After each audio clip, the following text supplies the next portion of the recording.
What's going on, everybody? This is Gen Sports, aka Gen 716, back here with another video. And today, I want to quickly react to the Carson Wentz trade, as of course he's going to the Indianapolis Colts. The Eagles traded away for a third round pick and a second round pick, which could end up being a first round pick since it is a conditional pick. It is for 2022, the next following year.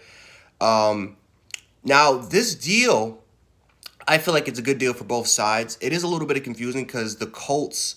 It was rumored that the Eagles offered 2 second-round picks, and the Colts turned that down.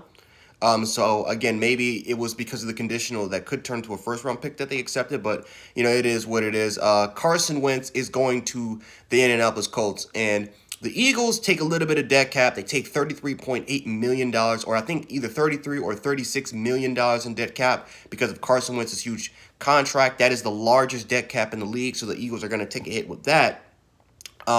However, this is something that needed to happen, right?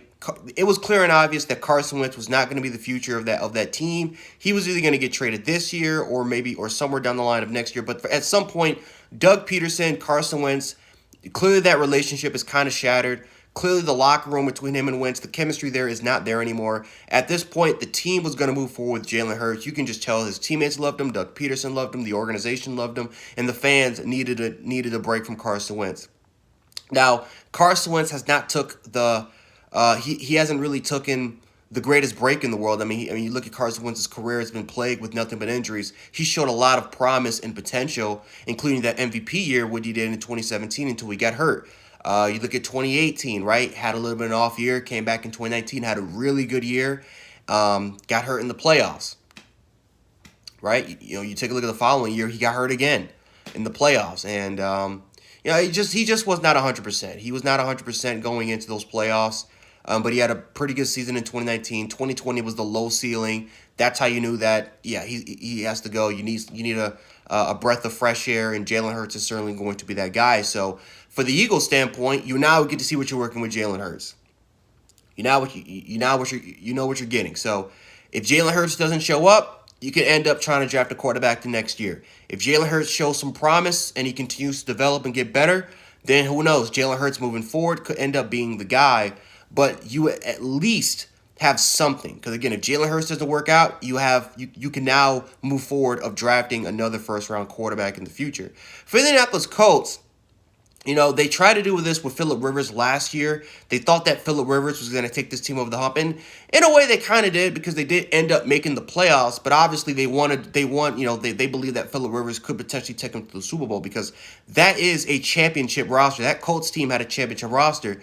And again, if they would have beat the Jacksonville Jaguars, they would have ended up being 12-4. They would have got home field advantage. And who knows what they could have did in the playoffs. They would have won up against the Baltimore Ravens, but with that home field advantage, who knows? They could have beat Baltimore, and who knows? It could have maybe set them up in a potential conference championship matchup between maybe the Chiefs and the Colts. So, obviously they wanted a quarterback that can take them over the hump, not just get them to the wild card or the divisional. They want to get a quarterback that can take them over the hump. Now, is Carson Wentz that guy? I'm not too sure. I'm not too sure if he's going to be that guy. Now, he is reunited with Frank Reich, who was his offensive coordinator during 2017, and obviously Frank Reich helped him post some of the best numbers in his career. Carson Wentz, the relationship and the chemistry that he has with Frank Reich is probably some of the best that you're ever going to see from a quarterback-coach standpoint, quarterback-coach relationship. So I feel like that comfort is there. He also has the offensive line.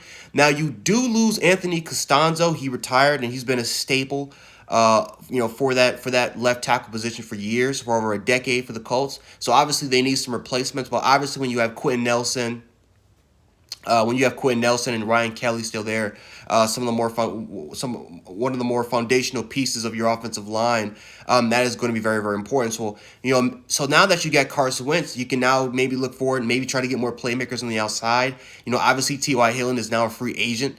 And Michael Pittman, I see him more as a number 2 receiver. So maybe they can try to go ahead in the NFL draft, get more playmakers, or maybe wait for free agency. Obviously, what your running back position, what you got in your running back position with Jonathan Taylor. there. But maybe try to look for more playmakers on the offensive on the outside, or maybe try to reload at the offensive line position. Maybe try to look at a left tackle, maybe getting a guy like Alex Leatherwood, or maybe going up, maybe moving up in the draft to try to get more of those foundational pieces again just on that offensive line so you can try to get that together. Defensively, it's the foundation is set as well. I mean, you traded a first round pick for DeForest Buckner, and then obviously, you got, oh